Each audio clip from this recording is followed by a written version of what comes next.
할렐루야. 오늘도 말씀으로 주님과 동행하시는 여러분을 주님의 이름으로 축복합니다. 오늘 함께 나눌 말씀은 창세기 48장에서 50장 말씀이 되어 있는데요. 이 부분은 믿음의 결국이 얼마나 복되고 아름다운가를 우리에게 증언하는 내용입니다. 하나님께서 아브라함, 이삭, 야곱을 통해 하신 언약이 성취되고 그 언약이 계승되는 모습을 보게 됩니다. 이는 바로 그 믿음의 사람들이 하나님의 언약을 신뢰하고 믿음으로 살아왔던 결과이지요. 성경 말씀에 믿음의 결국, 그 구원을 봄이라 하는 그 말씀과 같이 이들은 믿음으로 살아온 마지막, 그 마지막에 하나님이 모든 것을 복되게 하시는 구원의 역사를 성취하심을 그들이 보게 되는 것입니다. 48장과 49장은 야곱의 축복 기도가 내용입니다. 야곱은 임종을 앞두고 자손들을 위해서 예언적 성격을 지닌 축복 기도를 하게 되는데, 요셉이 아들 므낫세와 에브라임을 아버지 야곱에게로 데려가서 기도를 받게 합니다. 요셉은 아버지가 이제 그 눈이 어두운 걸 감안해서 아버지가 오른손으로는 장자 므낫세를, 그리고 왼손으로는 차자 에브라임을 위해서 기도할 수 있도록 이렇게 자기 왼손으로는 므낫세를, 또 자기 오른손으로는 차자 에브라임을 붙들어서 아버지께로 인도합니다. 근데 야곱은 팔을 이렇게 엇바꾸어서 오른손으로 차자 에브라임의 머리에 손을 얹고 왼손으로 장자 므낫세의 머리에 손을 얹어서 기도를 하게 됩니다. 야곱이 눈이 어두워 알지 못하고 그런 줄 알고 손을 맞바꾸려고 했지만, 야곱은 나도 알고 있다 그러면서 차자 에브라임을 앞세우고 에브라임이 장자 므낫세보다 크게 될 것이라고 말합니다. 그리고 이 두 아들을 자기 아들들과 같은 반열에 올려서 요셉이 형제들보다 두 몫을 받게 하는 축복의 기도를 하죠. 야곱이 하나님과 동행하며 오랜 세월 지내면서 영적으로 매우 깊은 차원으로 들어간 것처럼 여겨집니다. 49장은 야곱이 아들들을 불러 모은 후에 예언적 성격의 축복 기도를 해주는 내용인데요. 49장 1절을 보면 야곱이 아들들에게 이렇게 말합니다. 후일에 당할 일을 내가 너희에게 이르리라, 이렇게 이제 말을 하면서 기도를 시작하고, 기도를 마친 후에 49장 28절을 보면 야곱의 축복 기도에 대해서 성경은 이렇게 증언하고 있어요. 이들은 이스라엘의 12지파라. 이와 같이 그들의 아버지가 그들에게 말하고 그들에게 축복하였으니 곧 그들 각 사람의 분량대로 축복하였더라, 이렇게 증언하고 있습니다. 자녀들이 살아온 삶을 통해서 장차 그들의 남은 삶이 어떻게 전개되며, 그리고 그들의 후손들이 받을 축복의 분량이 어떠한지를 야곱은 내다볼 수 있는 영적인 그런 이 능력을 갖게 되었던 것 같습니다. 살아오면서 쌓은 덕이 그 사람이 받을 복의 분량으로 남게 되고, 또 그 분량이 후손들에게도 영향을 미치게 되는구나 하는 것을 그 말씀 속에서 생각하게 됩니다. 야곱이 아들들을 위해서 마지막으로 드린 기도를 보면 참 안타깝게 여겨지는 그런 자녀들도 있고, 또 참 복되게 여겨지는 그런 자녀들도 있습니다. 르우벤 같은 경우는 안타깝죠.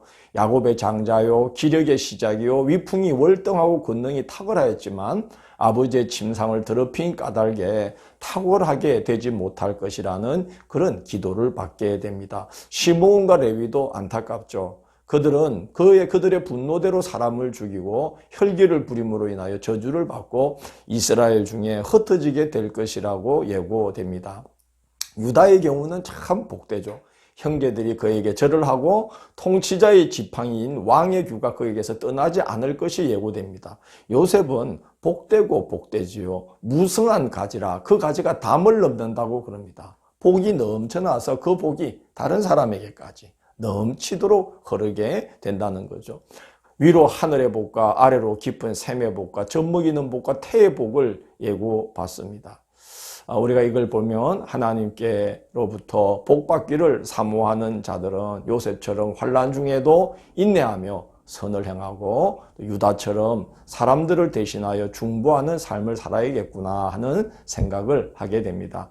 야곱은 하나님의 언약 안에서 눈을 감습니다. 축복 기도를 마친 후에 아들들에게 자신을 에브론의 밭에 있는 그 막벨라 굴에 자신을 묻으라고 당부하면서 그 굴과 밭이 있는 그 내력을, 그 밭의 내력을 이제 말합니다. 아브라함이 매장지로 샀으며 아브라함과 사라, 이삭과 리브가 그리고 자기 안에 레아가 묻혀 있다는 거죠. 그리고 자신도 거기에 묻혀야 한다는 거예요. 하나님이 언약하신 하나님의 언약이 있는 땅이기 때문에 그런 겁니다. 그래서 나는 죽어서도 그 언약의 증인으로 거기에 있겠다는 그런 뜻을 자녀들에게 비친 것이죠. 유언대로 장례가 진행되는데요. 애굽의 장례 예법에 따라 40일간 향후로 처리를 하고 애굽 백성들이 야곱을 위해서 70일간 애국의 기간을 가집니다. 참 가나안에서 양들을 치면서 떠돌던 나그네의 마지막이 참 성대하죠. 가나안으로 이제 운구되는데요. 그 가나안으로 가는 운구 행렬이 보면 바로의 모든 신하, 궁의 원로, 애굽의 모든 원로들도 동참하여서 요셉을 따라가서 막벨라 굴에 묻고 돌아오게 됩니다. 하나님께서 야곱의 끝을 심히 장대하게 하신 것입니다. 그런데 이제 돌아온 뒤에 요셉의 그 형제들이 요셉의 보복이 두려워서 사람을 요셉에게 보내어서 아버지가 죽기 전에 유언했는데 형들의 악행을 이제 용서해 주라고 당부했다고 말을 전합니다. 요셉이 그 말을 듣고 울죠. 그러면서 내가 당신들의 자녀를 기를 것입니다. 그러면서 간곡한 말로 위로합니다.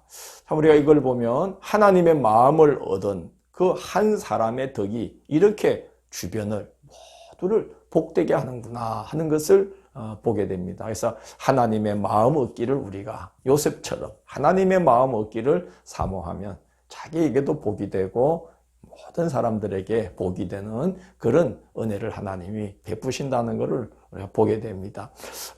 이 요셉도 아버지 야곱이 언약을 계승하듯이 또 자손들에게 언약을 계승합니다. 친지들과 후손들에게 장차 하나님께서 언약하신 대로 가나안 땅으로 인도하실 텐데 자신이 죽으면 그 자기 유고를 메고 애굽으로 이제 유고를 메고 애굽에서 가나안으로 가서 거기 묻어달라고 당부를 합니다. 언약이 계승이 되고 있는 것이죠. 그 언약이 계승되어서 이제 성취되는 역사가 바로 출애굽기가 되겠습니다.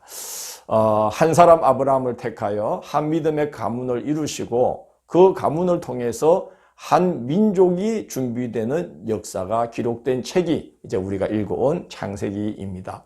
이제 바로 그 가문을 통해서 한 민족이 이루어지고 그 민족에게 땅을 주어서 하나님 나라를 이루게 하시려고 애굽에서 건져내어서 가나안으로 인도하시는 구원의 역사가 전개되기 시작합니다.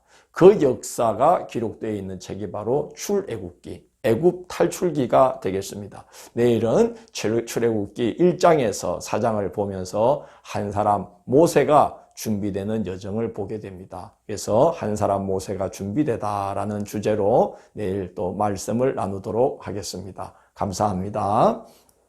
주님, 저희들을 주께서 이렇게 언약의 백성이 되게 하시고 당신의 아들 예수 그리스도의 희생의 그 공로로 저희들이 죄 많은 중에도 하나님의 아들, 딸들로 부름받게 되어 감사합니다. 저희들도 이렇게 부름받은 은혜에 머물러 있지 말고 하나님의 아들, 딸다운 참된 모습으로 거듭남을 허락해 주시고 날마다 성화의 길로 인도하여 주셔서 저희들도 여기에 나오는 많은 믿음의 사람들처럼 하나님 앞에 귀한 족적을 남기며 복되게 쓰임받는 하나님의 아들, 딸들로 인도하여 주옵소서. 예수님 이름으로 기도드립니다. 아멘.